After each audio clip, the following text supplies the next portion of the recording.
Buenas tardes, mi nombre es Andrés Oviedo. Hoy les voy a hablar acerca de la idolatría. El título principal es ¿a quién estamos siguiendo realmente? Va de 1 Corintios 1, del 10 al 13. Esta iglesia la funda el apóstol Pablo en Corinto y 18 meses después de su fundación, unos hermanos llamados los hermanos de Cloé le informan que hay diferentes problemas en la iglesia, que hay divisiones en la iglesia, los cuales eran porque los hermanos seguían a diferentes predicadores, como lo era Pablo, como lo era Pedro, como lo era Apolos, y algunos que se creían más religiosos o más espirituales, como lo era Jesús. Seguían a Pedro porque fue el principal apóstol de los judíos, seguían a Pablo por su mensaje de gracia hacia Jesús, y seguían a Apolos porque ese personaje era muy elocuente y muy intelectual. Ellos no se daban cuenta que el primer error que ellos cometieron fue que aceptaron en su corazón el orgullo y la soberbia. De ahí parte todo eso. Al ellos obviamente recibir esto, ellos comenzaron a irse por diferentes líderes religiosos o predicadores, por así decirlo. Ellos no entendían que el mensaje y el centro del mensaje era Cristo. Ellos pensaban que sus apóstoles o sus pastores los iban a salvar, pero realmente el que lo iba a salvar era Cristo. El error también de ellos es que no se dieron cuenta que esas 4 personas que predican en esta iglesia, su enfoque era Cristo. El enfoque principal de estos 4 predicadores era Cristo. Ellos no entendían esto, por lo cual ellos se dejaban llevar por la forma en que predicaban los hermanos de la iglesia. Ellos no entendían que si seguían como con esta actitud de soberbia, de orgullo, a un futuro la iglesia se iba a acabar, se iba a ir a la nada y ellos también se iban a perder. Entendemos que obviamente Dios pone a predicadores siempre y cuando sean de la sana doctrina. Todos predican de una manera diferente, pero nosotros como creyentes no nos podemos poner al lado de un pastor o del otro, porque obviamente nos puede gustar cualquier otro pastor, pero nuestro enfoque y el del pastor, principalmente el que está enseñando, tiene que ser Cristo.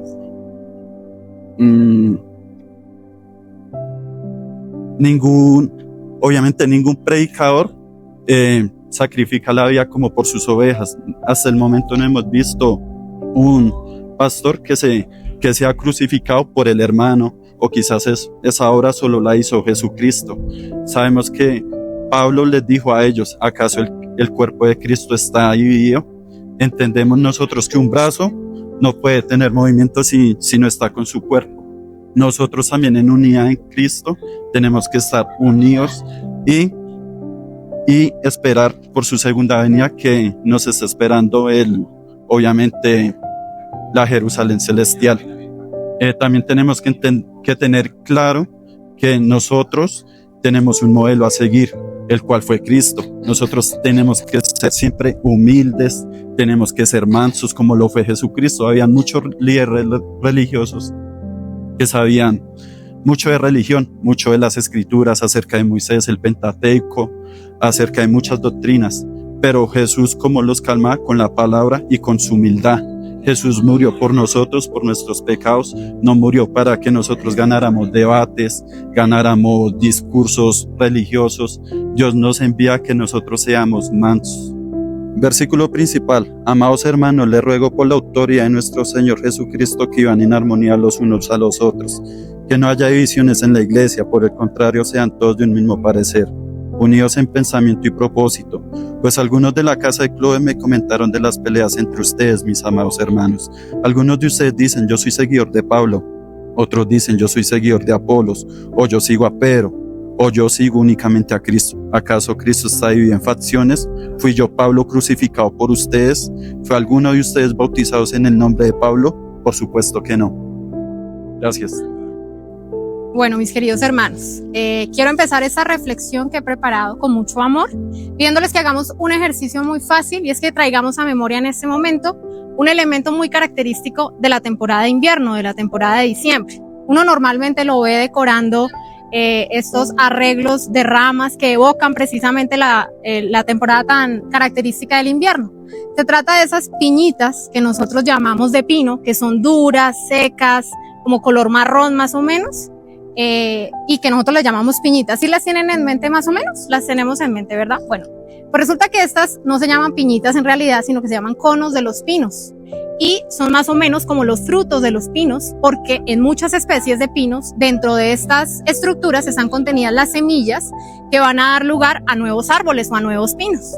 Pero hay algo que a mí me llamó poderosamente la atención de este asunto, y es que en muchas especies de pinos, de secuoyas, que son los árboles más grandes del mundo, y de eucaliptos, estas conitos o estas piñitas que nosotros llamamos pueden permanecer cerrados por años de los años de los años, precisamente porque están cubiertas por una especie de resina que impide que el agua o las condiciones normales de germinación de una semilla puedan pues germinar, pueda permitir que salga la semilla y que el arbolito crezca. Pero lo más poderoso de esto es que es solo a través del calor intenso, como el de un incendio forestal, el que permite que estas estructuras se rompan para que las semillitas caigan en tierra fértil y por lo tanto pueda haber un nuevo árbol, una nueva plantación.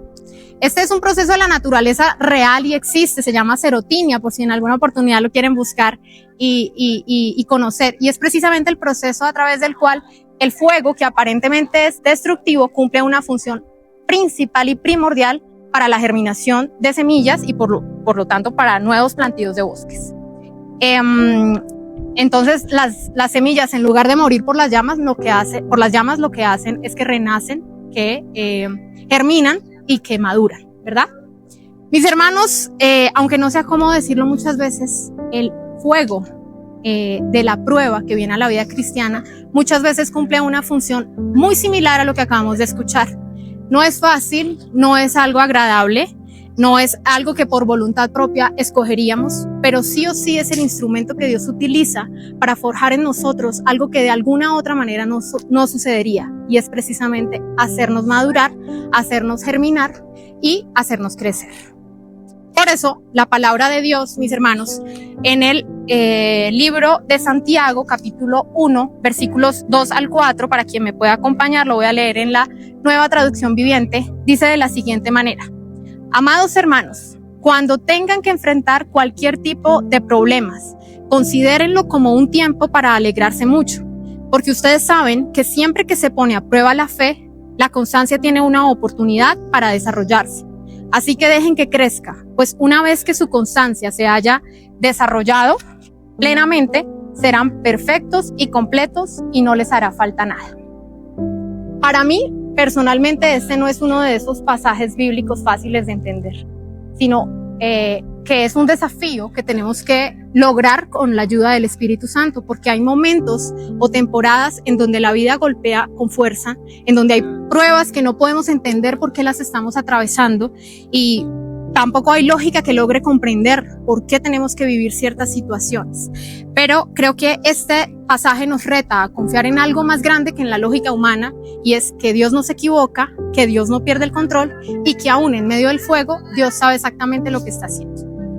Con base en este texto bíblico que acabamos de leer, yo he desarrollado para estudiar precisamente este tema 4 preguntas que se las quiero anticipar para que sepamos qué aprenderemos con esta reflexión. La primera pregunta ¿es opcional atravesar pruebas en la vida cristiana? La segunda es, ¿cuál es la actitud que espera Dios de nosotros en medio de la prueba? La tercera, ¿qué está formando Dios en nosotros a través de la prueba? Y la cuarta, ¿cuál es el resultado de permitir que Dios complete su obra en medio de la prueba, en nosotros, verdad? Entonces, para estudiarlo, vamos a empezar, vamos a estudiar la primera pregunta. ¿Es opcional atravesar pruebas en la vida cristiana? Y para eso, nuevamente vamos a nuestro texto base, pero en esta oportunidad solamente vamos a leer la parte A del versículo 2, que dice lo siguiente: amados hermanos, cuando tengan que enfrentar cualquier tipo de problemas. Esa es la parte A de nuestro versículo. Así que la respuesta rápida y breve que le daríamos a esta pregunta de si es opcional, pues diríamos no, ¿verdad? Vamos a estudiar la respuesta larga. Hay una palabra muy importante en este versículo que acabamos de leer, en este pasaje, que no podemos ignorar, porque si la eliminamos cambia completamente el contexto, ¿verdad? Y es que Santiago dice ¿cuándo? Él no dice si llega a ocurrir o es posible que en alguna oportunidad llegue a presentarse la posibilidad. Santiago dice cuando tengan que enfrentar. Y eso nos muestra que la prueba no es una posibilidad, sino una certeza, que además toda la palabra de Dios nos confirma. Y por eso también les quiero pedir que me acompañen a que miremos 3 versículos de apoyo que confirman esta verdad. La primera está en Isaías 43, versículo 2. Dice lo siguiente, y ojo a la palabra: cuando pases por aguas profundas, yo estaré contigo. Cuando pases por ríos de dificultad, no te ahogarás. Cuando pases por el fuego de la opresión, no te quemarás. Las llamas no te consumirán. Luego vamos a las palabras de nuestro Señor Jesucristo en Juan, capítulo 16, versículo 33. Dice: les he dicho todo lo anterior, es muy conocido, para que en mí tengan paz. Aquí en el mundo tendrán muchas pruebas y tristezas, pero anímense porque yo he vencido al mundo. Y finalmente, Pedro, en el capítulo 4, versículo 12, dice: queridos amigos, no se sorprendan de las pruebas de fuego por las que están atravesando, como si algo extraño les sucediera. Si reunimos entonces todos estos textos, vemos algo que es evidente, mis amados hermanos, y es que la prueba no es una excepción en la vida, sino que es parte del camino. Asimismo, este texto que estamos analizando, vemos que Santiago dice cualquier tipo de problemas, por lo que las pruebas pueden venir en diversas intensidades, en diversas formas y afectando diferentes áreas de la vida del cristiano. No es solamente un tipo de pruebas que nosotros atravesamos, sino múltiples oportunidades en donde nuestra fe es confrontada. Pruebas en la familia, pruebas en la salud, pruebas económicas, pruebas emocionales, esperas de Dios, silencios de Dios, no de Dios. Y tal vez también momentos en donde no entendemos qué pasa, y vuelvo e insisto, no hay lógica que permita entender por qué atravesamos ciertas circunstancias. Y en muchas ocasiones precisamente no llegan aisladas, sino que se acumulan y golpean o presionan distintas áreas de la vida al mismo tiempo. Así que no, mis hermanos, la respuesta larga es la misma que la corta. No hay posibilidad de que evitemos las pruebas en la vida cristiana, y eso puede parecer obvio, pero yo no sé ustedes, yo he escuchado oraciones en donde le elevan una súplica a Dios pidiéndole que los saque o los libre de la prueba, que no vengan pruebas. Y no es el evangelio, no es la realidad.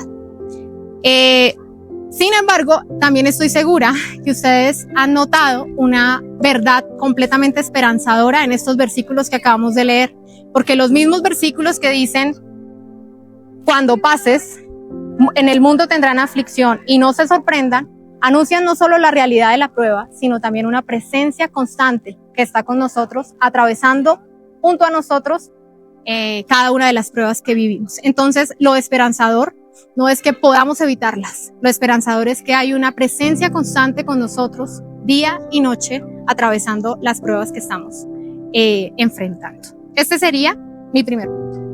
Muy buenas tardes, mi nombre es Hilda Ángel.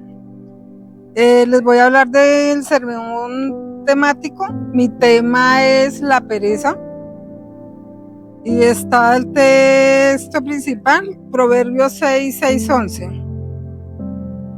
Idea central: Dios usa la hormiga para enseñarnos a vencer la pereza con inteligencia, planificación y constancia. El propósito es que el oyente pues identifique la pereza en su vida, entendida sus consecuencias, y decida emitir la hormiga. Mi texto principal, Proverbios 6, 6, 11. Ve a la hormiga, oh perezoso, mira sus caminos y sé sabio, la cual no teniendo capitán, ni gobernador, ni señor, prepara el verano su comida, recoge en el tiempo la siega y mantenimiento. Perezoso, ¿hasta cuándo has de dormir? ¿Cuándo te levantarás de tu sueño? Un poco de sueño, un poco de dormitar y cruzar un poco las manos para el reposo. Así vendrá tu necesidad como caminante, y tu pobreza como hombre armado. Introducción. Dios te matricula en la Universidad de la Hormiga. Primero, ¿cuántos le dijeron hoy a la alarma 5 minutos más? Y se les volvió 1 hora. Todos. Segundo, texto. Salomón, el hombre más sabio, nos mandó a estudiar filosofía. Nos mandó a observar la hormiga. Verso 6. Porque la pereza es tan grave que Dios usa el insecto más pequeño para darnos la lección más grande. Hoy veremos 3 lecciones que la hormiga nos grita sobre la pereza. El primer punto es: la pereza es decir que un punto más cuando Dios dice levántate. Versículo 6 al 9 y al 10. Perezoso, ¿hasta cuándo has de dormir? ¿Cuándo te levantarás de tu sueño? Un poco de sueño, un poco de dormitar, cruzar un poco las manos, prepara reposo. Explicación del texto hasta verso 9. Dios le pone fecha de vencimiento y la pereza siempre cree que tiene tiempo. Verso 10. La pereza no llega como tsunami, llega como gotera, poquito a poquito. 3 poquito rutina.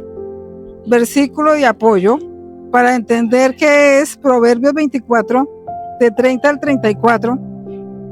Pasé junto al campo del hombre perezoso, y de ahí, en Proverbios 24, pasé junto al campo, otra vez me devolví. Por toda ella también creció los espinos. ¿Qué enseña la pereza? Es descuido. Los espinos no los sembró el diablo, crecieron porque no trabajaste. Proverbios 13:4. El tema del perezoso: desea y nada alcanza. ¿Qué enseña? Tiene sueño pero no disciplina. Quiere título sin estudiar.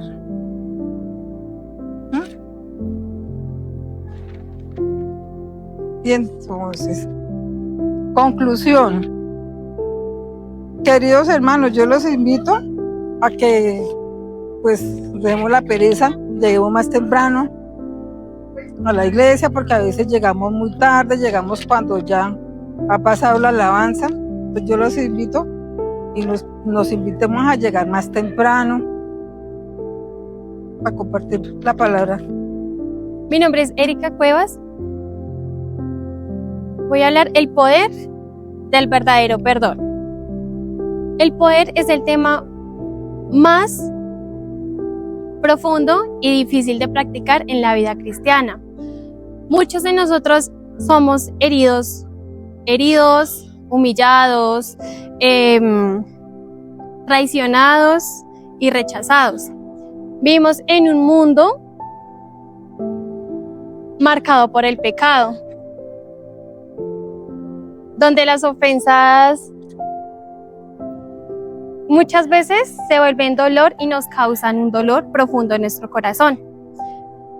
Sin embargo, durante el ministerio del Señor Jesucristo, Él nos enseñó que el verdadero creyente es llamado a vivir de una manera diferente, respondiendo no a la traición o no a la humillación o no al resentimiento, sino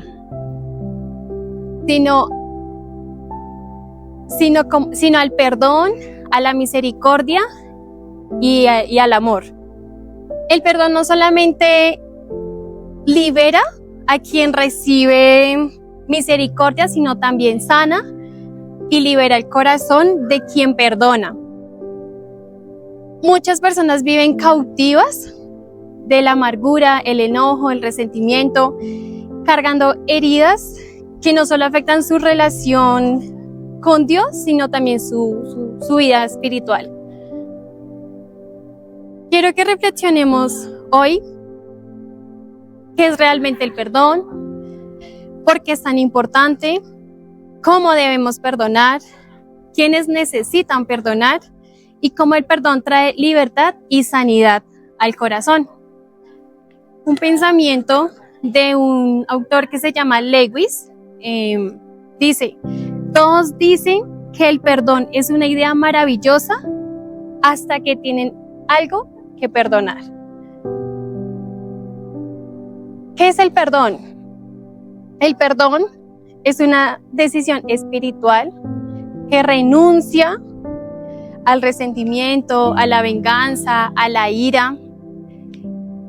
Y es un llamado a que pues, meditemos, revisemos de verdad nuestro corazón, nuestros pensamientos, que nos autoexaminemos si verdaderamente estamos perdonando, porque Dios nos dice que debemos perdonar tanto a la persona en misericordia, en verdad, en amor.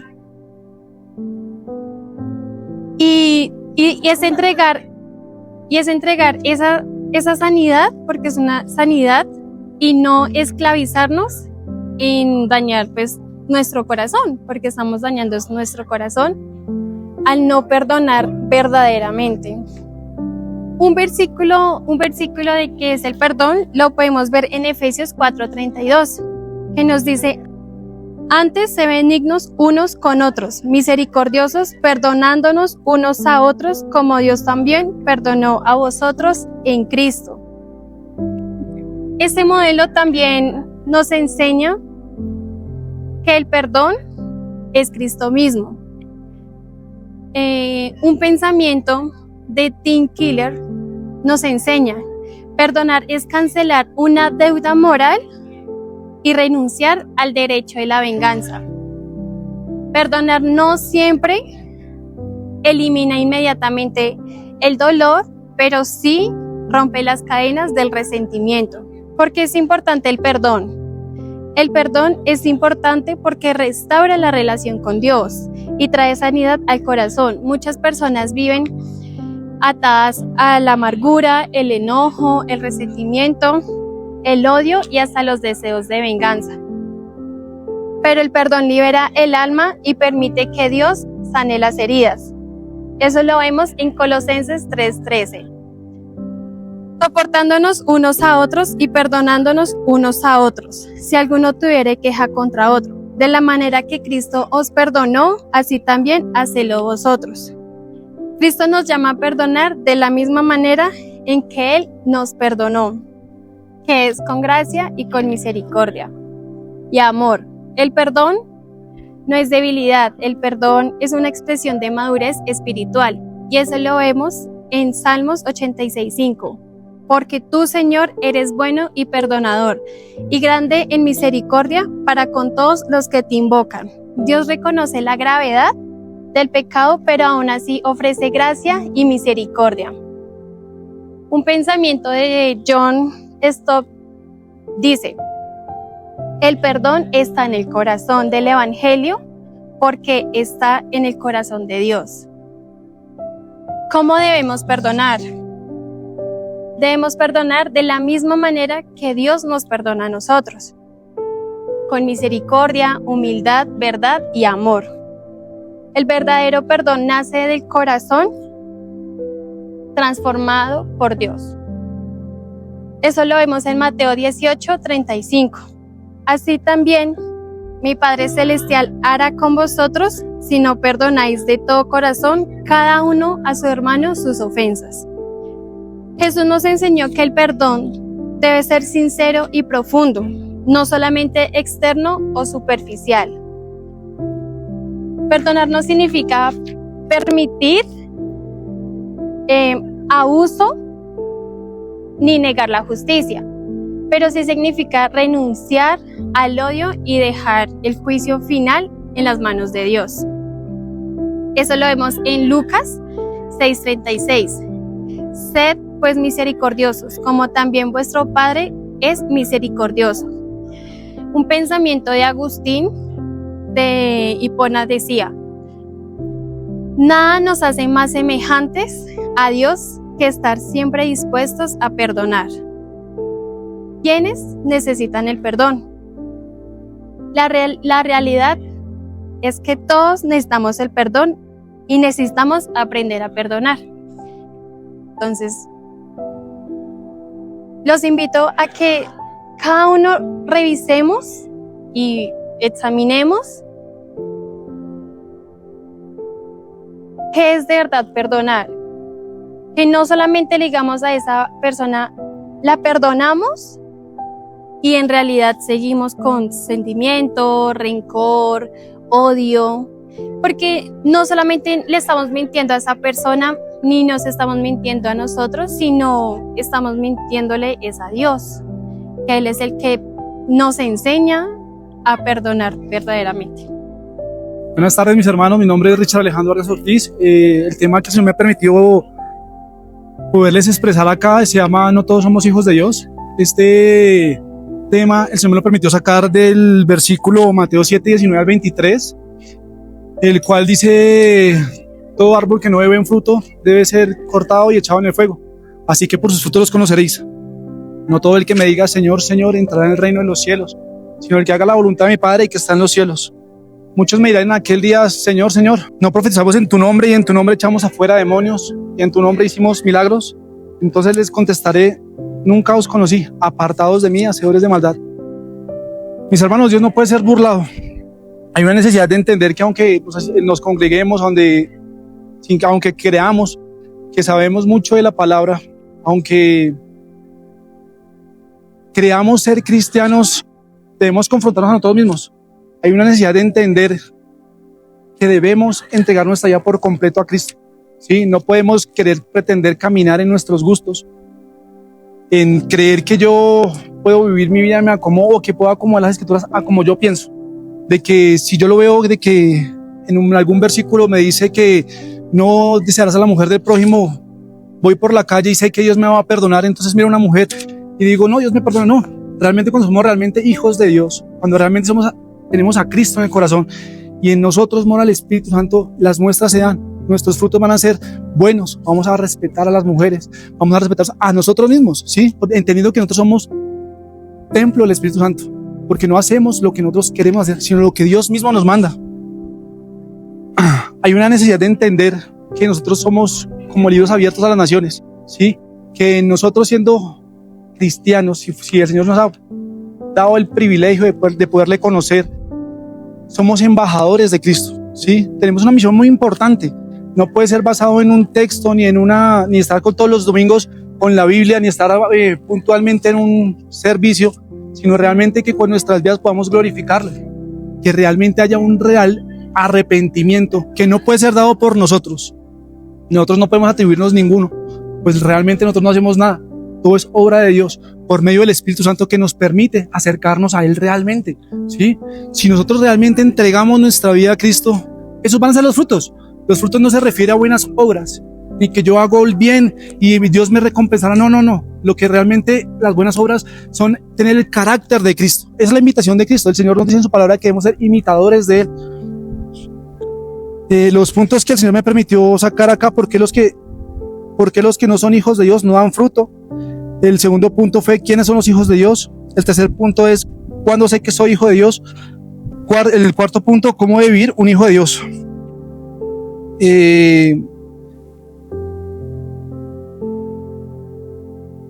Estas personas que no dan fruto es porque realmente no han soltado lo que son. Siguen viviendo en sus vidas acomodando cosas. Ay, el Señor lo irá cambiando poco a poco, y no. Cuando realmente somos llamados por Cristo hay un cambio natural. Ni siquiera es provocado o nosotros lo podemos manipular. Es el Espíritu Santo que va obrando en nosotros. Obviamente no somos perfectos y no lo seremos hasta el momento que el Señor en su compasión nos reciba a estar con Él. Antes de eso vamos a ser personas que vamos a ir siendo cambiadas, pero es para la gloria de Cristo, no para la gloria de ninguno de nosotros. En el momento que nosotros pongamos por encima nuestros egos o quiénes somos, vamos a fallar, porque el que realmente debe ser glorificado es nuestro buen Dios. Dice el Señor en Mateo 7:19 que todo árbol que no dé buen fruto debe ser cortado y echado en el fuego.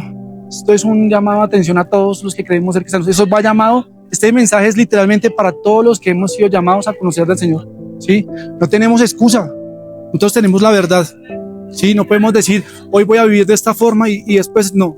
Tenemos que vivir una vida recta conforme la palabra, que seamos guiados por el Espíritu, que sea el Señor haciéndonos caminar conforme Él quiere, no como yo quiero, no como yo pretendo. Voy a vivir mi vida a ratos tibio. Dice el Señor que eres frío o caliente, porque tibio te vomitaré, ¿sí? Entonces debemos entender que debemos hacer correctamente lo que el Señor quiere. Hay un versículo que me gusta mucho y me parece que nos lo explica completamente el Señor por medio de Juan, primera de Juan 2:19.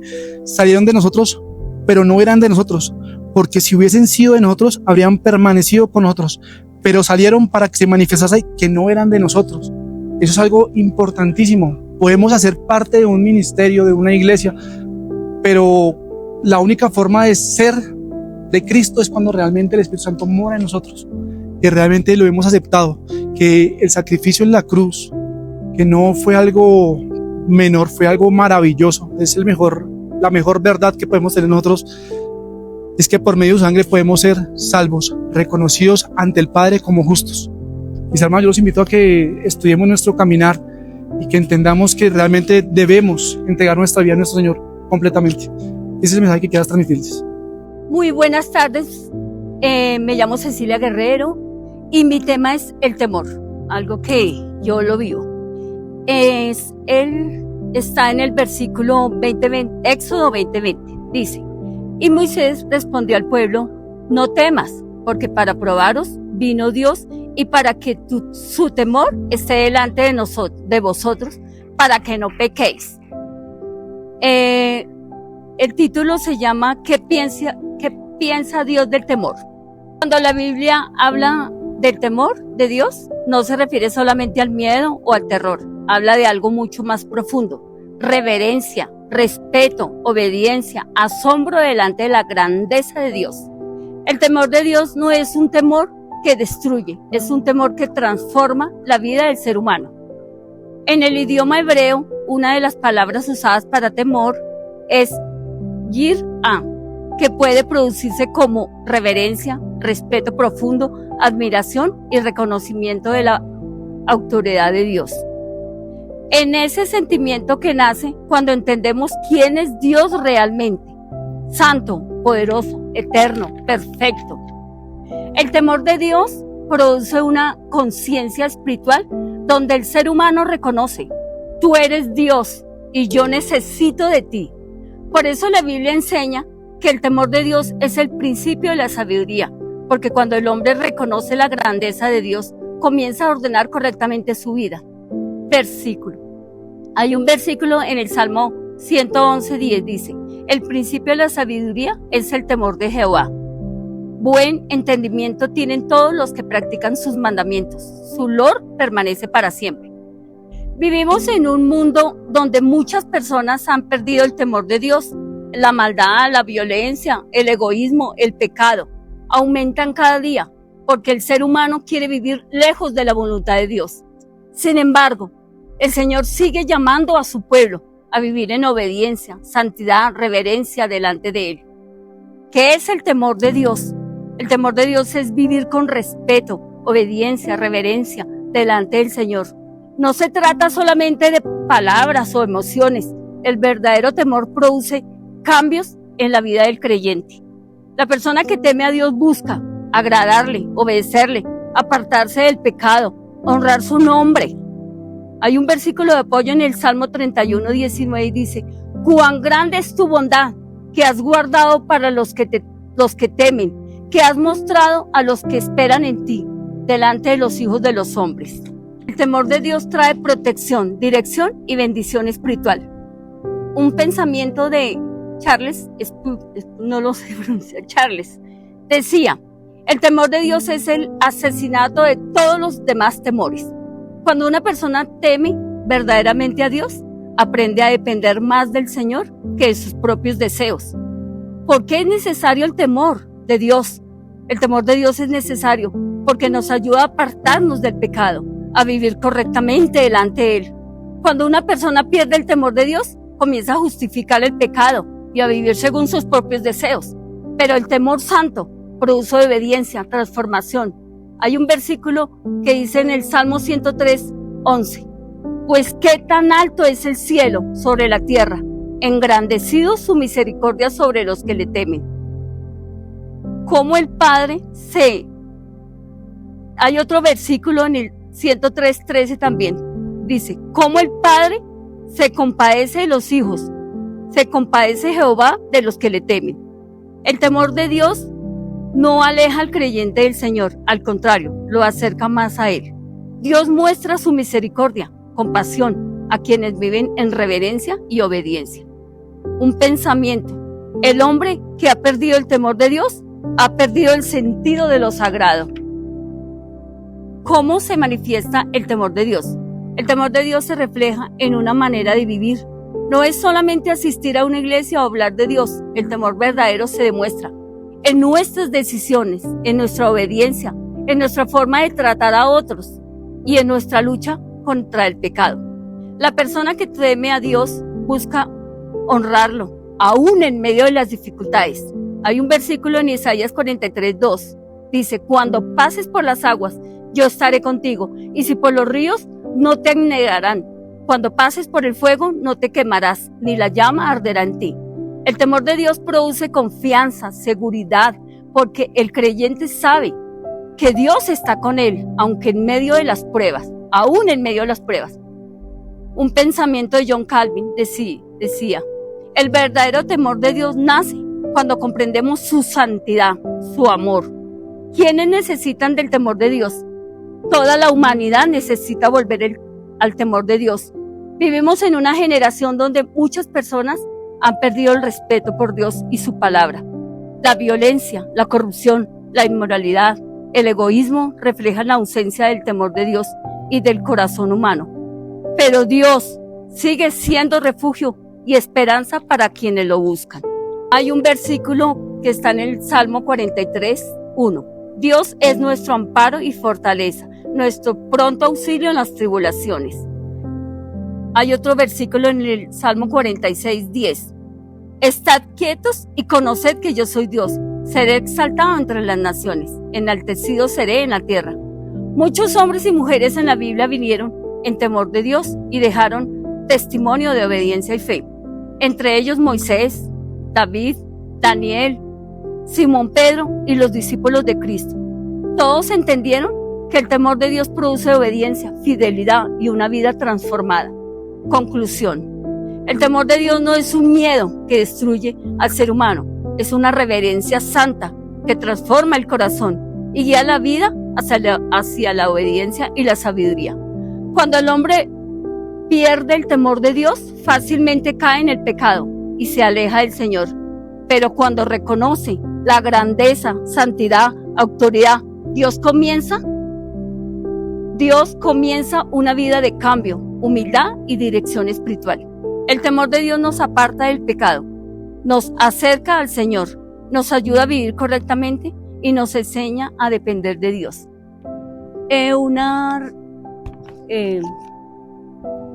Como un aporte a los compañeros. Muchas veces del temor deja uno pasar los años, como me pasó. Con todos los años que tengo, debería haber estudiado que conozco a Dios hace 30 años. A los 20, a los 30 o a los 40. No, el miedo, el temor, me dijo, ¿qué es para eso? Pero estoy aquí estudiando, pero muy tarde. Yo les aconsejo, actúen ya y no esperen los años que yo tengo, que uno dice, perdóname Dios, no te fallé. Amén. Bueno, mis hermanos, buenas tardes. El día de hoy yo les quiero hablar sobre la restauración de Jesucristo. Es un tema que a mí me causó mucha curiosidad y me tiene apasionado investigando porque es algo que estoy viviendo actualmente. El Señor Jesús me rescató de la oscuridad y me dio una oportunidad de volver a construir una nueva vida con Él y estoy en un proceso de restauración, entonces quise averiguar sobre eso. Y cuando comencé a averiguar esto encontré unas perlas muy hermosas y el versículo que les voy a dar es el versículo de Isaías 61:1. Pero antes de leérselos les voy a explicar el contexto de cómo surgió y cómo llegamos a este versículo. Todo comienza con la caída del hombre. Mucho antes de que nosotros naciéramos, ya fuimos malditos, por decirlo así, porque Adán pecó. Y a través de Adán, todos sabemos que entró el pecado al mundo, ¿verdad? Desde el mismo instante en el que Eva y Adán pecaron, Dios nos dio una promesa de restauración. Cuando dijo, dividiré la simiente de ella de la simiente tuya, ella te herirá en la cabeza y...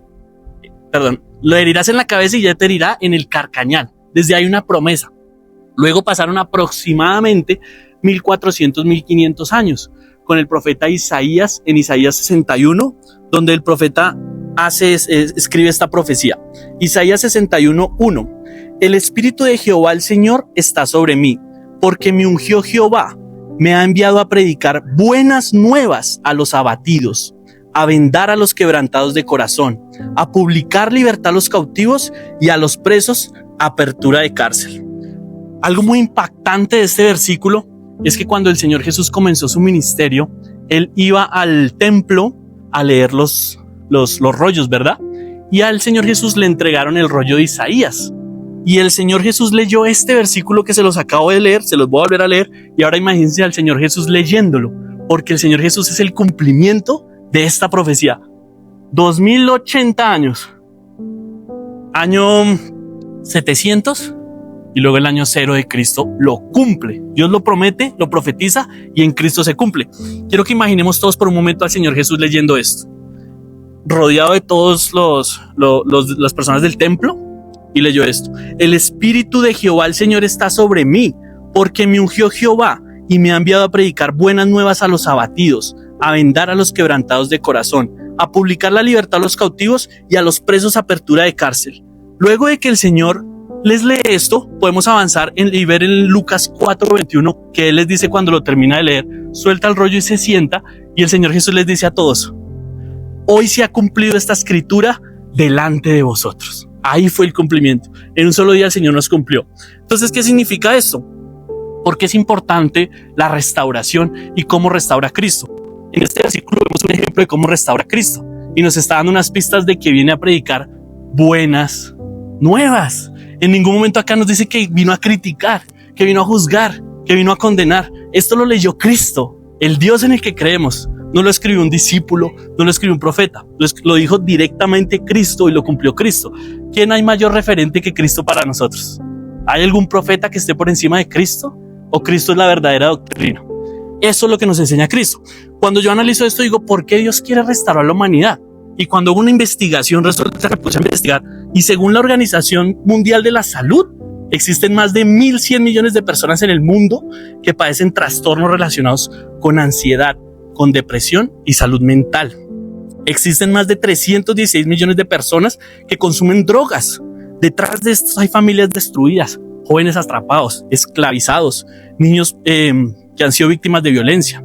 En Colombia nomás, más de 9 millones de víctimas del conflicto armado, víctimas de desplazamientos forzosos. Tenemos 18.677 menores reclutados. ¿Hay quebrantamiento en el mundo? ¿O solo somos nosotros los que tenemos que, entre nosotros, edificarnos? Cuando afuera hay una necesidad que clama y grita por una solución, una restauración que Dios ya nos dio y que solo ellos necesitan saber. Cristo es tu solución. A veces imagino predicar el evangelio cuando Cristo dice: oiga, les voy a dar la vida eterna, solo dígales que entren. Y a veces nos paramos en la puerta y decimos: ¿pero usted cómo viene vestido? ¿Espera, usted sí habla como a mí me gusta? O más bien le estamos diciendo: entren, entren, que es gratis. Dios nos va a perdonar, no importa su pasado, no importa si pudo conmigo, no te va a cambiar a ti, hermano. Entren, que es gratis. Allá adentro arreglan cuentas con el Señor, pero entren, mi hermano, porque si no entramos, el mundo nos va a devorar en un segundo. Y todos lo sabemos, como Pedro le dijo a Cristo: Señor, ¿a dónde más iré? ¿A dónde más iré si solo en ti hay palabra de verdad? A mí algo que me confronta todos los domingos cuando me levanto y me dice, mi propia voz me dice a mí: ¿va a ir a adorar? ¿Usted va a ir a adorar? Yo me lo digo a mí mismo: hipócrita, pecador, ¿va a ir a adorar a la iglesia? ¿Va a llegar temprano a cantarle a Dios, a levantar las manos y a llorar? Y por un momento yo me confronto y digo: ¿a dónde más voy? Si solo en Cristo está mi esperanza. El único que me puede rescatar es Cristo. ¿A dónde más voy a ir? Como dijo el apóstol Pablo, ¿perseverar en el pecado para que la gracia abunde? En ninguna manera, porque sé que soy libre, pero no todo me conviene. Yo puedo decirles a ustedes: uy, hermanas, yo soy re espiritual y salgo a la calle. No, hermanos, a mí me cuesta por mi edad, por mi juventud. Y analizo y digo, todo es dependiendo también de las generaciones y las edades. Tal vez para un hombre de 80 años es mucho más fácil no mirar a una mujer. Para nosotros es más difícil. Y yo respeto a mi esposa porque aquí está mi esposa y me esfuerzo, pero me cuesta. ¿Por qué lo hago? Porque si no me esfuerzo por obedecer, por guardar santidad, voy a morir, hermanos. El pecado me va a destruir en menos de lo que canta un gallo. Entonces mi única alternativa, ¿de cuál es? aferrarme con toda mi debilidad a los pies de Cristo. Porque solo Él me promete que me va a rescatar, nadie más. Humanamente nosotros somos así, nosotros somos convenientes. Si yo le hago un favor a Fulanito, Fulanito me habla bien. Si yo le hablo mal a Fulanito, Fulanito me va a volver a hablar. No, cierto, es normal porque somos así. Pero el amor de Cristo es tan distinto, hermanos, que solamente en la humillación y en la intimidad yo creo que podemos entender cuán grande y cuán agradecidos estamos con Él. Yo por lo general, por mí, estoy muy agradecido con el Señor. Le debo esta vida y la otra. Lo que haga no me va a alcanzar para pagarle lo que Él hizo por mí. Entonces por eso siento, y como lo dicen los hermanos, que quiero aprender a restaurar mi vida y cómo restaurar a otra persona. Antes de decirle a una persona, abandona ese pecado, quisiera poderle decir en el poder de Cristo, sé que sufriste, sé que tienes dolor, sé que estás roto, rota, destruido, sé que el pecado te dejó humillado, pero en Cristo hay esperanza, hay vida eterna, hay restauración. ¿Saben por qué? Porque es el plan perfecto de Dios desde que creó al mundo hasta el final, porque lo dice la palabra, cielos nuevos y tierra nueva. Dios está restaurando todo, no solo nosotros somos parte de esa restauración. Entonces, con base en la exposición, yo utilicé el versículo de Isaías para justificar punto por punto, pero me voy a adelantar un poquitico por el tiempo que tenemos. El Señor Jesús, ¿a quién restauró? ¿Solamente necesitan restauración los perdidos o los santos también? Les tengo un ejemplo de un gran santo. ¿Conocen al apóstol Pedro? Sí. ¿Será que alguno de nosotros puede hacer algo mayor que lo que él hizo? Seamos honestos. No. En la era en la que vivimos. Pero Pedro negó al Señor 3 veces. Después de estar 3 años con Él. Después de ver milagros. De ver paralíticos levantarse. Muertos resucitar. El agua calmarse. La pesca milagrosa. Vio todos los milagros que cualquiera de nosotros añoraría ver durante 3 años, hermanos. Y en la hora más importante de Cristo, ¿qué pasó con Pedro? ¿Cuántas veces lo negó? Pero ese no fue el final de Pedro. Después que lo negó, Cristo mismo vino y lo restauró. Y hoy en día, ¿qué es ese Pedro? La base de la iglesia, ¿cierto? La base de la iglesia. Pero miren la restauración. Se los digo para que ustedes vean el nivel y digan, oiga, yo llegué a un punto, llegamos a un punto espiritual donde aquí estoy sobrado. Nunca, mis hermanos. Porque como lo quieren, están buscando a quién devorar. Entonces dependemos es de quién. De nosotros mismos. Yo no confío ni en mí mismo, mis hermanos. Porque si dependiera de mí mismo, estoy perdido. Estoy en la esperanza en Cristo, el autor y consumador de la fe y quien nos permite poder predicar el evangelio.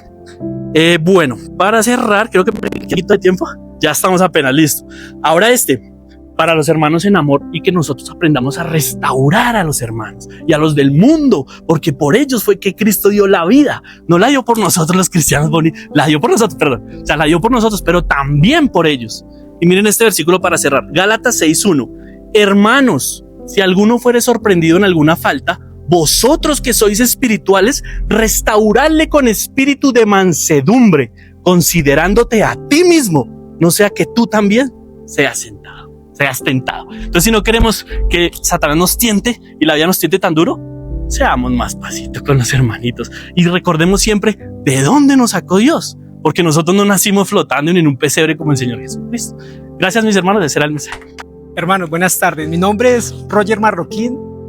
Por misericordia de Dios tengo el honor de compartirles un tema que he titulado Una cita en las nubes. Es el arrebatamiento. La palabra de Dios nos menciona en muchos versículos, pero yo he tomado y les he traído que está en Primera de Tesalonicenses del 4:13 al 18.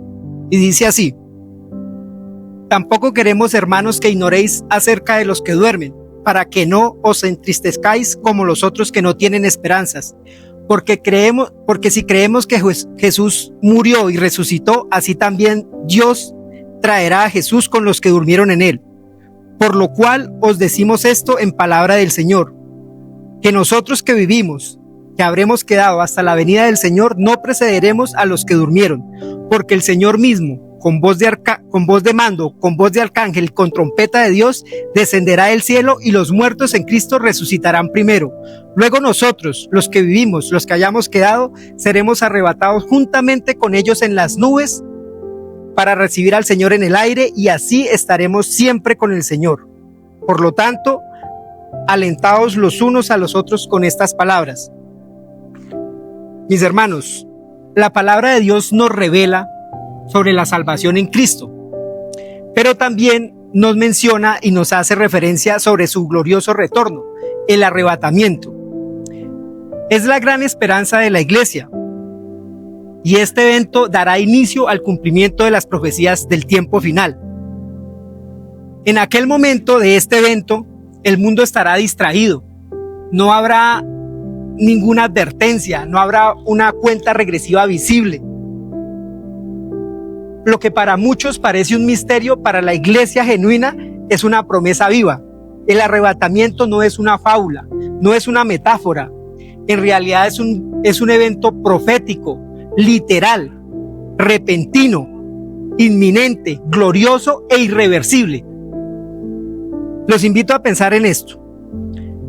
Un día como cualquiera, un día cotidiano de cualquiera de nosotros. Vemos los niños yendo a los colegios, las fábricas abriendo sus puertas para empezar la producción del día, los medios de transporte abarrotados, aeropuertos llevando pasajeros, y de repente, en un abrir y cerrar de ojos, todo el mundo va a cambiar.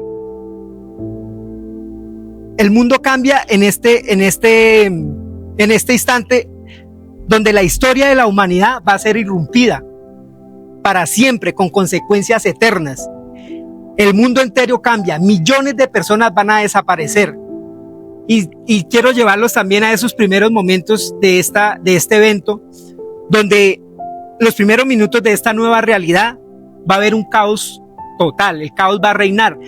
Me imagino las mujeres llorando con gritos desgarradores preguntando por sus hijos desaparecidos, los medios de transportes colapsados, los gobiernos fallidos, tal vez las calles militarizadas, y todas las redes que hoy conocemos van a estar captando y mostrando por medio de videos lo imposible. Personas que en un instante estaban y al segundo han desaparecido. Después de esto, la humanidad va a ser fragmentada al menos en 3 grupos. Lo dividí yo en 3 grupos. Las personas que fueron llevadas, las arrebatadas, va a ser un grupo.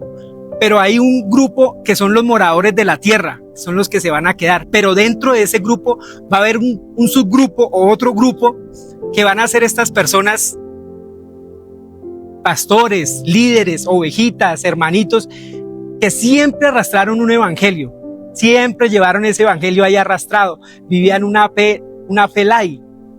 Hermanos que cristianos de doble ánimo, que dudaban entre la vanagloria de la vida y el llamamiento al arrepentimiento, a la santidad, a una relación con el Dios 3 veces santo. Ahora lloran amargamente.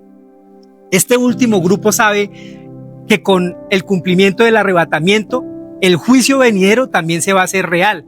Y este grupo verá en ese momento, verán una nueva economía, una sola economía, un solo gobierno, una sola religión, y personajes como el dragón, como el anticristo, como el falso profeta. Estas personas verán, todas estas personas y muchas otras catástrofes que serán en esta nueva realidad para los moradores de la tierra. Yo quise hacer 3 preguntas, bueno, más de 3 preguntas, pero entonces la primera es: ¿qué es el arrebatamiento? Es un evento glorioso donde la iglesia genuina será arrebatada y será sacada del mundo, será guardada y protegida del juicio venidero sobre las naciones por un periodo de 7 años. Esto lo encontramos en 1 de Tesalonicenses 4:17. Dice: luego nosotros, los que vivimos, los que hayamos quedado, seremos arrebatados juntamente con ellos en las nubes para recibir al Señor en el aire, y así estaremos siempre con el Señor. Otro versículo está en Apocalipsis 3:10. Dice: por cuanto has guardado la palabra de mi paciencia, yo también te guardaré de la hora de la prueba que ha de venir sobre el mundo entero, para probar a los que moran sobre la tierra, los que se van a quedar. El arrebatamiento es la esperanza dichosa de todo creyente genuino. Es una revelación majestuosa del Señor Jesucristo, nuestro Salvador. Tito 2:13, guardando la esperanza bienaventurada de la manifestación gloriosa de nuestro Dios y Salvador Jesucristo. ¿Qué sucede con los que creyeron en Cristo pero ya murieron? La muerte para el verdadero creyente es como un sueño temporal, porque así como el Señor Jesucristo por medio del poder del Espíritu Santo resucitó, así también Dios resucitará a aquellos que han muerto pero que creyeron en Él. Primera de Tesalonicenses 4:13 y 14. Tampoco queremos, hermanos, que ignoréis acerca de los que duermen, para que no os entristezcáis como los otros que no tienen esperanza, porque si creemos que Jesús murió y resucitó, así también traerá Jesús a los que durmieron en Él. Juan 11:25. Y le dijo Jesús: yo soy la resurrección y la vida, el que cree en mí, aunque esté muerto, vivirá. ¿Cómo se llevará a cabo el arrebatamiento? Dice, este evento será un evento sin previo aviso, será un evento repentino, será invisible, rápido. El Señor vendrá personalmente con máxima autoridad, anunciando con gran voz a los cristianos ya fallecidos, que serán los primeros en resucitar.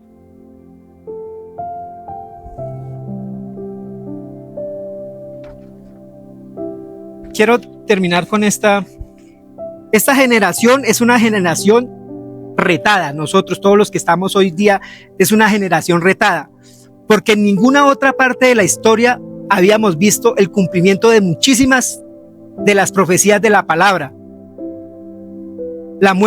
Por ejemplo, la muerte y la resurrección de nuestro Señor Jesucristo, el regreso del pueblo judío a su tierra, la desaparición de los imperios dominantes, la destrucción del templo judío y muchas otras más.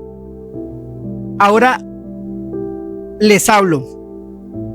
¿Qué nos hace pensar que los eventos como el arrebatamiento, como el juicio a los moradores de la tierra, como el surgimiento de los personajes diabólicos en la gran tribulación, no se habrá de cumplir? Nosotros tenemos una invitación VIP, una invitación especial, y está a la distancia de una decisión. Tan solo como decidirlo está la invitación dispuesta. Y hago esta pregunta: ¿tú has tomado esa decisión? La decisión que tomas es sin requisitos, sin condiciones, sin contraprestaciones, solo con abrir tu corazón de manera sincera y recibir al Señor Jesús un regalo inmerecido, por fe, y el obedecer y procurar una santidad constante y en todo momento. Muchas gracias. Queridos hermanos, buenas tardes para todos. Para mí es un privilegio compartir la palabra del Señor en esta tarde. El tema que le he dado a mi prédica es: ¿estamos preparados para la venida del Señor? El texto bíblico está basado en Mateo 25 del 1 al 13, la parábola de las 10 vírgenes. Acompáñenme en sus Biblias. Entonces el reino de los cielos será semejante a 10 vírgenes que, tomando sus lámparas, salieron a recibir al esposo. 5 de ellas eran prudentes y 5 insensatas. Las insensatas, tomando sus lámparas, no tomaron consigo aceite, mas las prudentes tomaron aceite en sus vasijas juntamente con sus lámparas. Y tardándose el esposo, cabecearon todas y se durmieron. Y a la medianoche se oyó un clamor: aquí viene el esposo, salid a recibirle. Entonces todas aquellas vírgenes se levantaron y arreglaron sus lámparas. Y las insensatas dijeron a las prudentes: dadnos de vuestro aceite, porque nuestra lámpara se apaga. Mas las prudentes respondieron diciendo: para que no os falte a vosotras y a vosotras, id más bien a los que venden y comprad para vosotras mismas. Pero mientras ellas iban a comprar, vino el esposo, y las que estaban preparadas entraron con él a las bodas, y se cerró la puerta. Después vinieron también las otras vírgenes diciendo: Señor, ábrenos. Mas él respondiendo dijo: de cierto os digo, no os conozco. Velad pues, porque no sabéis el día ni la hora en que el Hijo del Hombre ha de venir. El título, hermanos, que le he dado a mi mensaje en este día es: si Jesús regresara hoy, ¿tendríamos la lámpara encendida? Bueno, la parábola de las 10 vírgenes nos hace referencia en que nosotros como creyentes todos los días debemos observar constantemente nuestra vida espiritual. En base a esto me surgen las siguientes preguntas, hermanos, y es, como número 1, ¿tenemos aceite en nuestras lámparas? Número 2, ¿cómo se mantiene el aceite en nuestras lámparas? Número 3, ¿una lámpara sin aceite puede verse bien? Entonces, inicio con la número 1. ¿Tenemos aceite en nuestras lámparas? Bueno, hermanitos, sabemos que la persona que ha recibido a Cristo como Señor y Salvador tiene la esperanza de la vida eterna. Sabemos que el aceite representa la fe verdadera en Cristo Jesús y en su Santo Espíritu. Quiero que vayamos a la palabra en Juan 14:26, donde nos corrobora que más el Consolador, el Espíritu Santo, es quien el Padre enviará en mi nombre. Él os enseñará todas las cosas y os recordará todo lo que yo os he dicho. Aquí el Señor nos corrobora que el Espíritu Santo es muy importante en la vida de nosotros. El Espíritu Santo es quien nos guía, quien nos mantiene la lámpara encendida. La segunda pregunta, ¿cómo se mantiene el aceite en nuestras lámparas? Cuando oramos al Señor con sinceridad, cuando le damos al Señor el primer lugar, hermanos, cuando meditamos en su palabra y cuando hacemos todo para agradarle a Él y para darle la gloria. La Biblia también nos manda a hacer un examen de conciencia porque el Señor conoce todo de nosotros. En el Salmo 139:1, el Señor nos dice: oh Jehová, tú me has examinado y tú me has conocido. Entonces al Señor no le podemos engañar. Cuando caminamos con el Señor Jesucristo, le obedecemos, el Señor nos revela todos los días su palabra. La pregunta número 3 es, ¿una lámpara sin aceite puede verse bien? Les hago esa pregunta. Según mi concepto, sí, una lámpara sin aceite sí puede verse bien, pues puede verse adornada, puede verse muy bonita, sí, pero no tiene la luz del Espíritu Santo. El Señor nos ha mandado, hermanitos, a hacer luz donde quiera que vayamos, a dar ese buen testimonio. Por ello, hermanos, debemos ser hacedores de la palabra del Señor. Lo voy a corroborar en Hechos 13:47. La palabra nos dice: porque así nos ha mandado el Señor diciendo, te he puesto para luz de los gentiles, a fin de que seas para salvación hasta lo último de la tierra. Bueno, hermanitos, en conclusión, debemos mantener nuestra lámpara encendida porque el aceite representa la fe que tenemos en Cristo Jesús, el Espíritu Santo, la oración constante, la lealtad y el amor a su palabra. Sabemos que el Señor vendrá en un momento inesperado. En la parábola de las 10 vírgenes, si observamos que las 5 vírgenes eran prudentes, las 5 vírgenes insensatas. Pero las vírgenes insensatas no encontraron el aceite, pero ya era demasiado tarde, pues la puerta se cerró y no hubo oportunidad. Por eso, mis queridos hermanos, en esta tarde la oportunidad para buscar al Señor es hoy, es mientras haya vida, hay la esperanza. Hoy es el tiempo para preparar nuestras vidas y mantener nuestra lámpara encendida para la venida del Señor Jesucristo. Buenas tardes, estimados hermanos. Mi nombre es Víctor Serna.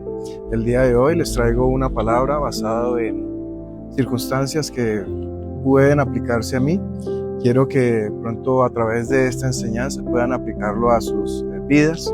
El texto base que utilicé para hoy es Romanos 7, muy conocido por todos, versículos 15 y 18 al 19. Se los voy a leer. Dice así, versículo 15: no entiendo lo que pasa, pues no hago lo que quiero, sino lo que aborrezco. Y el versículo 18 dice, yo sé que en mí, es decir, en mi carne, nada bueno habita, aunque deseo hacer lo bueno, no soy capaz de hacerlo. De hecho, no hago el bien que quiero, sino el mal que no quiero. El título de mi prédica para el día de hoy es El pecado que mora en mí, y la pregunta es, ¿por qué es difícil pedir perdón? Básicamente lo que yo quiero explicar es, hay dos puntos, dos personajes incluidos en el perdón, el que se le dificulta perdonar y el que se le dificulta pedir perdón. La dificultad del pedir perdón radica en nuestra naturaleza pecaminosa, nuestra naturaleza caída, como Pablo lo explica en este versículo, o básicamente en Romanos, es que tenemos un cuerpo de muerte. Es una batalla interna donde siempre está el pecado luchando contra el espíritu, ¿no? Entonces, la prioridad de este mundo es siempre llevar a la persona a alejarse de Dios. No sé si a todos les ha pasado, pero en este mundo a la persona no se le enseña a pedir perdón, ¿sí? Realmente nosotros en el transcurso de nuestra niñez, de nuestra juventud, nunca se le enseña a uno hay que pedir perdón. Es necesario liberar el alma, es necesario que uno se libere de esta carga, ¿sí? A través de esta resistencia al perdón debemos identificar algunos factores, actitudes, emociones, sentimientos que alimentan esta situación. Yo los quiero llevar a que reflexionemos acerca de una pregunta que es ¿qué nos impide pedir perdón? Y les voy a llevar a través de 7 puntos que yo he tratado de identificar, los cuales nos impide pedir perdón. El primero de estos es, pues, regresando al título, al versículo base, quiero comenzar con Romanos 7:15. No entiendo lo que pasa, pues lo que hago lo quiero, sino lo que aborrezco. Los 7 puntos a continuación que quiero que entremos a reflexionar son el orgullo y la soberbia. La soberbia nos niega ante nuestros propios errores. El intentar justificar lo que hacemos, caemos en un profundo engaño, nubla nuestra vida espiritual, convenciéndonos de que tanto nuestras intenciones como nuestras acciones son siempre las correctas. Un versículo que encontré en la Biblia que apoya esto, el orgullo y la soberbia, es en Proverbios 16:18. Dice así: antes del quebrantamiento es la soberbia, y antes de la caída la altivez del espíritu. Como el segundo punto que tengo es la carga pesada del temor social, sentir temor a ser humillado o a sentir vergüenza. Esto es un pasaje muy conocido, es la historia de José, pero no nos vamos a basar en José, sino en Rubén, que es el hermano mayor, ¿sí? Génesis 37:29. Dice así: después Rubén volvió a la cisterna y no halló a José adentro, y se rasgó los vestidos y volvió a sus hermanos y dijo: el joven no aparece, y yo, ¿a dónde iré? En este momento Rubén sintió desespero, sintió temor en tener la necesidad de ir a confrontar a su padre, porque tenía que decirle la verdad. A él fue el encargado de velar por la seguridad de su hermano menor, pero en este momento, a pesar de que no fue una persona directamente comprometida con la desaparición de su hermano, era el responsable de ir a confrontar a su padre. Él prefirió en este momento, sintió la necesidad de huir, pero prefirió refugiarse en la mentira.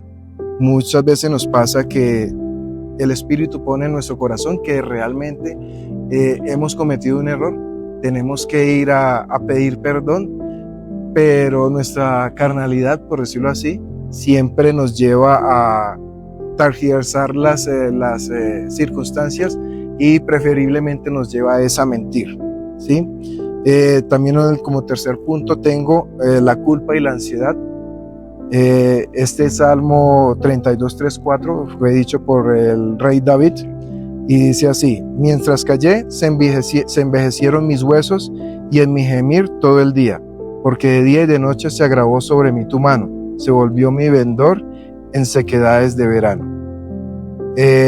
La culpa nos aleja de Dios, nos desgasta tanto física como espiritualmente. La ansiedad es la consecuencia de no haber actuado correctamente, genera pensamientos destructivos que hablan, que nulan nuestras decisiones futuras y ponen incluso en riesgo la integridad de nuestros seres queridos.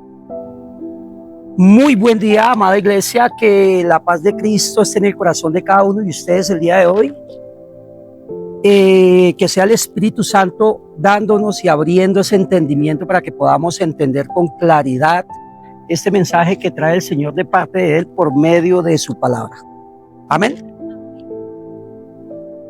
Mis queridos hermanos, el Espíritu Santo ha puesto un tema en mi corazón, trata sobre la humildad y el orgullo. Es un tema el cual he traído el día de hoy para cada uno de ustedes, incluyéndome a mí personalmente. ¿Sí? Acompáñenme a mi texto, Filipenses, la carta a los Filipenses, capítulo 2, versículo del 1 al 4. Dice la palabra de Dios: ¿hay algún estímulo en pertenecer a Cristo? ¿Existe algún consuelo en su amor? ¿Tenemos en conjunto alguna comunión en el Espíritu? ¿Tienen ustedes un corazón tierno y compasivo? Entonces háganme verdaderamente feliz, poniéndose de acuerdo de todo corazón entre ustedes, amándose unos a otros y trabajando juntos con un mismo pensamiento y un mismo propósito. No sean egoístas, no traten de impresionar a nadie, sean humildes, es decir, considerando a los demás como mejores que a ustedes. No se ocupen solamente de sus propios intereses, sino también procuren interesarse en los demás. Amén. Mis queridos hermanos, como título a mi tema, lo he titulado El carácter de Cristo. Amada iglesia, hoy vengo con un tema muy profundo, un tema muy confrontante, un tema el cual especifica cómo debe vivir un verdadero creyente. La vida cristiana no trata solamente de congregación, de asistir a una congregación cada 8 días sin fallar un domingo. La vida cristiana no solamente trata de decir soy creyente, soy cristiano. Es algo mucho más profundo. La vida cristiana se trata es de reflejar el carácter de Cristo en nuestra vida. Amén.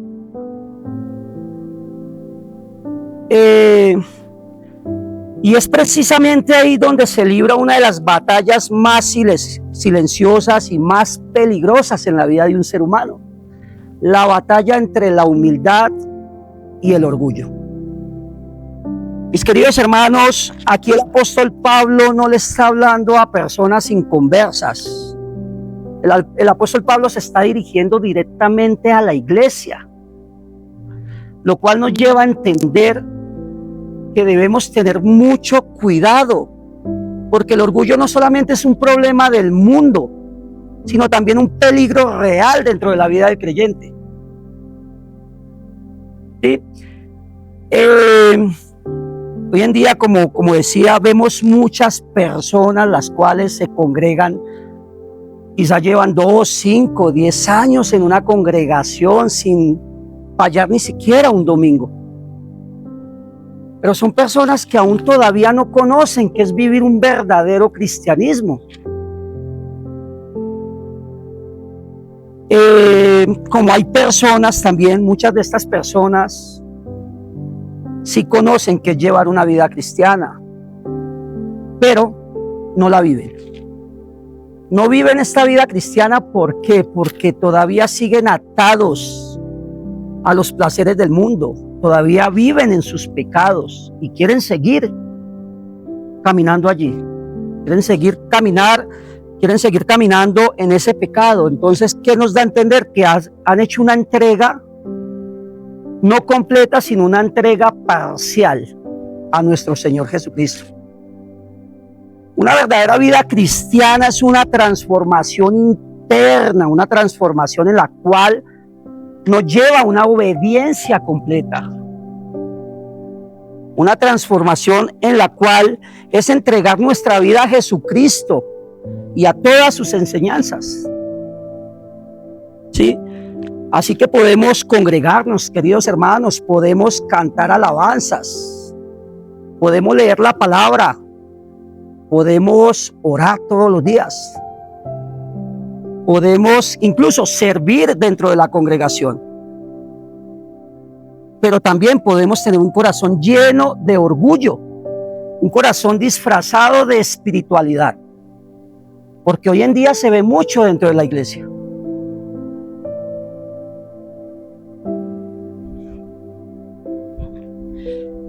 Mis queridos hermanos, ¿cómo estamos viviendo el día de hoy? Debemos examinarnos, examinar nuestra vida, cómo vivimos en orgullo, o estamos viviendo en ese reflejo de nuestro Señor Jesucristo, porque es lo que nos demanda la palabra de Dios. Acompáñenme a mi primer punto. Mi primer punto dice: ¿qué produce la verdadera humildad en el creyente?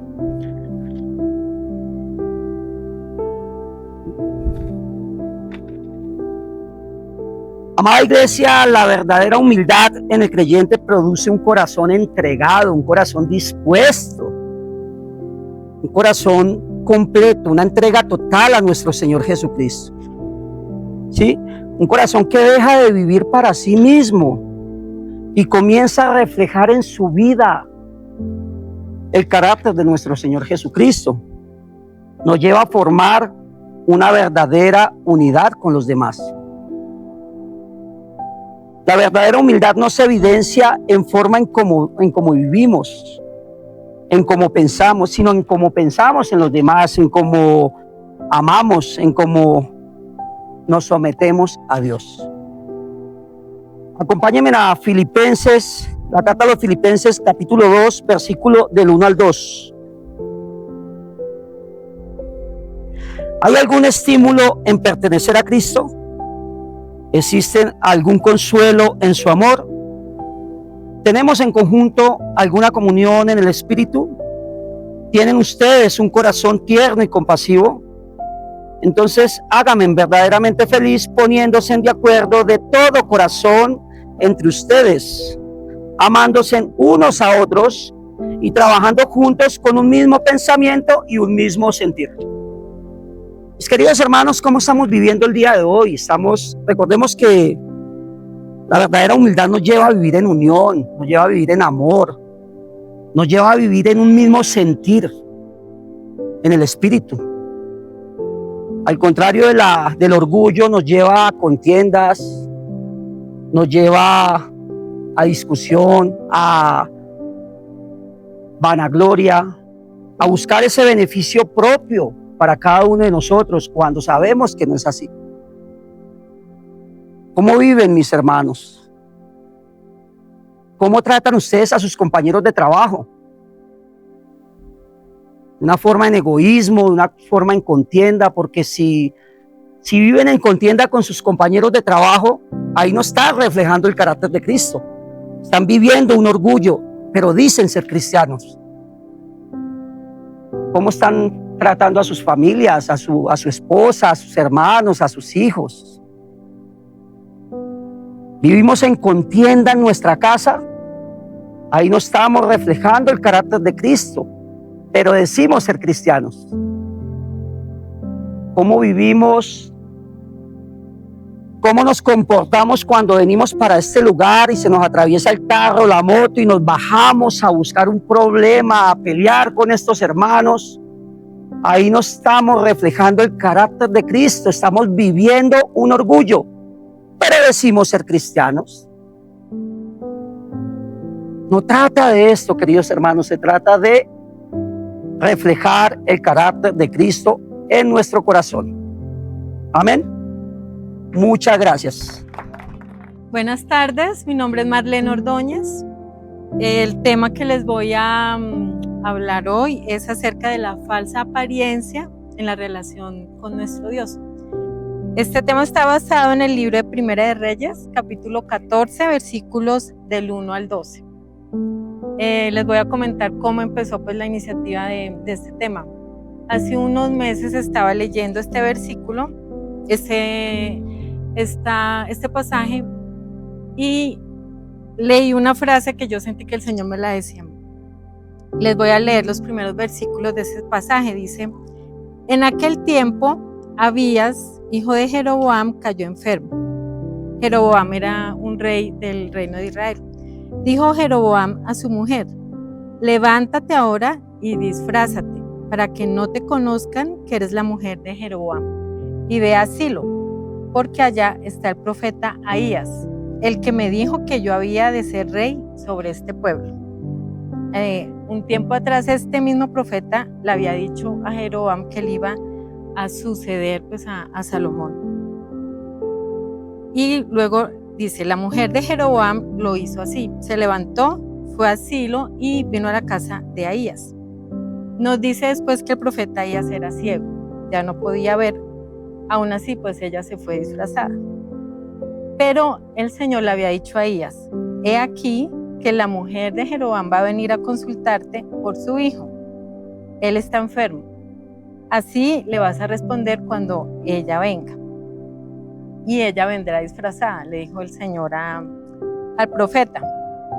Dice, cuando Ahías oyó el sonido de sus pies, al entrar ella por la puerta, le dijo: entra, mujer de Jeroboam.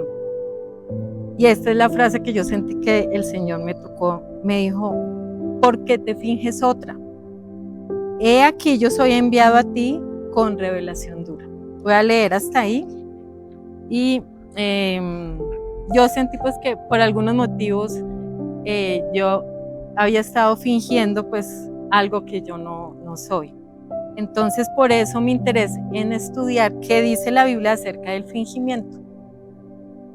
Hay momentos, hay ocasiones en las que uno pues siempre quiere causar una buena impresión y eso no es malo. Por ejemplo, una entrevista de trabajo, o vamos a conocer a alguna persona, o vamos a una cita especial y uno pues quiere causar una buena impresión y eso está bien. Pero el problema es cuando queremos, por agradar a las personas o por conseguir algún beneficio, queremos aparentar algo que no somos o alguien que no somos. Entonces usamos máscaras, usamos fachadas y no somos nosotros, dejamos de ser auténticos. Voy a desarrollar este tema con base en 4 preguntas. La primera es, ¿por qué fingimos? La segunda, ¿qué revela la falsa apariencia de la vida espiritual de las personas? La tercera, ¿qué consecuencias hubo en los personajes pues, que estudié al recibir confrontación, cuando fueron confrontados? ¿Y qué nos enseña la Biblia frente a la falsa apariencia? O sea, ¿qué enseñanza nos deja? Bueno, entonces vamos a responder la primera pregunta, que es ¿por qué fingimos? Y primero vamos a definir qué es fingir. La Real Academia de la Lengua nos dice que fingir es dar a entender algo que no es cierto o dar existencia ideal a algo que realmente no la tiene. Algo que por fuera se ve muy bonito, muy atractivo, pero en su esencia no es así. Y encontré que un sinónimo de esta palabra es disfrazarse, y eso fue lo que hizo la mujer de Jeroboam. Él le dijo, y eso está en el versículo 2 del texto que leímos. Y dijo Jeroboam a su mujer: levántate ahora y disfrázate, para que no te conozcan que eres la mujer de Jeroboam. Entonces, ¿por qué fingimos? En primer lugar, podemos fingir para ocultar nuestra vida de pecado. Aquí vemos que en el caso de Jeroboam, y pues algo que me llamó la atención en los personajes que estudié, es que se sigue como cierto patrón.